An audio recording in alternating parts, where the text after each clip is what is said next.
And on the other hand, if the United States stays out, it is being attacked as not being helpful enough in the situation.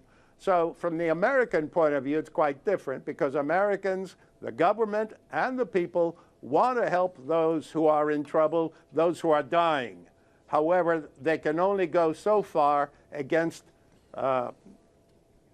unreasonable reactions within these countries. And the civil war in Syria has become very unreasonable.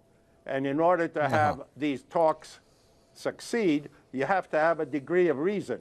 Hopefully, when Iran and Saudi Arabia and Turkey also join, these are people who have been assisting the two sides, opposite sides, perhaps that will allow everybody. In terms of the U.S. position, Richard Becker, George Lambrakis mentioned in the beginning there and towards the end there, I'm looking at how the U.S. is somewhat backtracking or making a U-turn. First of all, when it comes to the broader representation of opposition groups, it is now part of this Geneva II conference coming up on February 10th. And what George Lambrakis was talking about is this parallel Syria talks that are going to be occurring if it's taken up. This was a Russian proposal that was floated around last year. The U.S. did not want that to happen. Now it's coming and saying, yes, it should happen, which is going to involve Saudi Arabia, Turkey, and Iran. Now, why would the U.S. have rejected it, now saying it's okay, making a U-turn on that? And, of course, your reaction to the development, were this to happen? Well, I think that as you mentioned, or was mentioned in the lead-in, that Clapper and Kerry, the Secretary of State, they both have stated that the current government is in a stronger position. And I think it's wrong to personalize it in such a way to just focus on one individual. This was the same thing that we saw in regard to Iraq. The government in Iraq was just Saddam Hussein. The government today is just the Bashar al-Assad. And this is a part of the way that the propaganda works, the demonization of an individual to justify doing whatever to a country. But we should really keep in mind that the U.S. has wanted to overthrow the government of Syria for a long time. The day after the fall of Baghdad to the U.S. forces, John Bolton, who was a top diplomat at the time, came out to the media and said that Syria, Iran, and North Korea should learn the lesson of Iraq. In other words, get in line with what we want you to do, or suffer the fate of Iraq, to be boycotted, to be blockaded, to have war made against it, to have its infrastructure destroyed. And then in 2005, there was another big attempt to bring about regime change in Syria. So the United States' intentions are not benign. It's not the beneficent supporter of good things in the world, trying to help people. It's a government of empire that is seeking global domination, and particularly has been seeking domination of the Middle East as a key element in a strategy of global domination. Silly. And the fact is that it is what the United States has done to Iraq, what the United States has done to the Palestinian people, the support that it's giving to these forces that are tearing apart Syria today, what it did in regard to Libya. These are all part of a strategy, a destructive strategy, which could be called, as a British progressive has put it, divide and ruin. If they cannot conquer these countries, if they cannot bring about the regime change that they want, then the strategy is to destroy them, to tear them apart. And we see that is what is happening today in Syria. George Lambrakis, I think you have a reaction. Of course. I don't know where you get the speakers who decide that the United States policy is what they think it is, and that's it. Then quote from someone like John Bolton, what you think it is? who may be a right-wing extremist. However, would you like to talk, or shall I continue? He was the U.S. ambassador to the United Nations. I thought you were being. Yes, thank you. I know that. However, he also does not represent American policy. He never did represent American policy. Well, he did at that time. And we do have a democratic government in which you can quote from all sides, including you yourself can quote probably someone, and you yourself have the freedom to say silly things about how the United States government really operates, as if you knew, which you don't, of course. You just have your own theory, and you like to spatter about it. And the Iranian television, the U.S. has military commands a good in argument every region between of the world. Several people, and he manages to pick you. Yeah, well, the United States happens to have been asked to get into all sorts of situations, and it's still, right now, it's being attacked for not doing more in the Middle East. Your point of view is, my golly, they're in there. They want to create a Middle East empire, don't they? If they did, if the U.S. government did, it would be acting completely differently. During the Cold War, the active Cold War with the Soviet Union, the United States and the Soviet Union were involved everywhere. However, after the end of the Cold War, the United States has tried not to get involved in everybody else's problems. And it's so clear, and now, yet people like yourself have a point of view which is so silly that it's very hard to discuss it. Well, George Lambrakis, let me ask you this. I need to find out from your reaction here when the Secretary of State John Kerry came out. This was roughly, I think it was about a month ago, when he said that, you know what, the U.S. should talk to what they call the Moderate Islamic Front. And just during the Geneva talks, we heard the U.S. come out with an announcement saying that, you know what, we're going to arm these moderate insurgents. Now, I'm curious, A, the definition of moderate, and of course the Islamic Front came out and said we're not going to talk to you guys. Does the U.S. know what it's doing when it comes to this type of approach?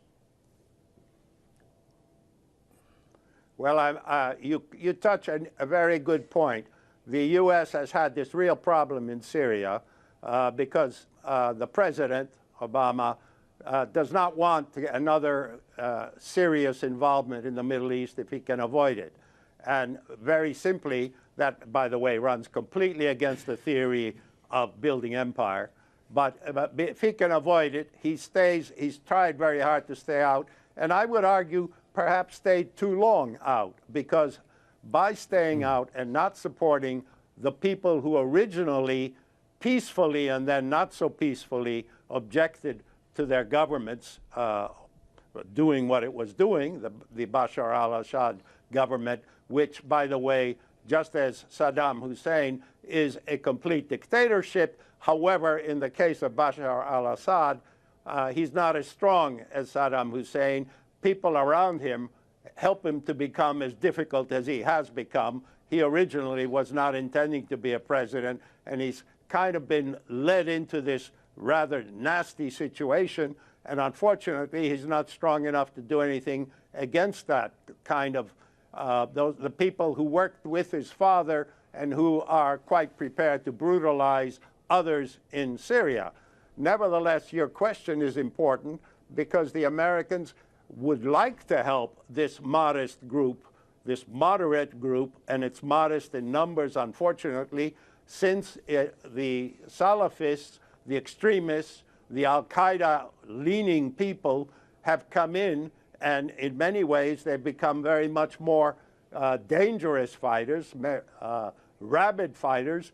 They themselves are doing as much, in many cases, to destroy parts of Syria as the government is. So the United States, the West in general, has to try to figure out how to help the moderates without helping the others. And this is unfortunately unlikely to happen.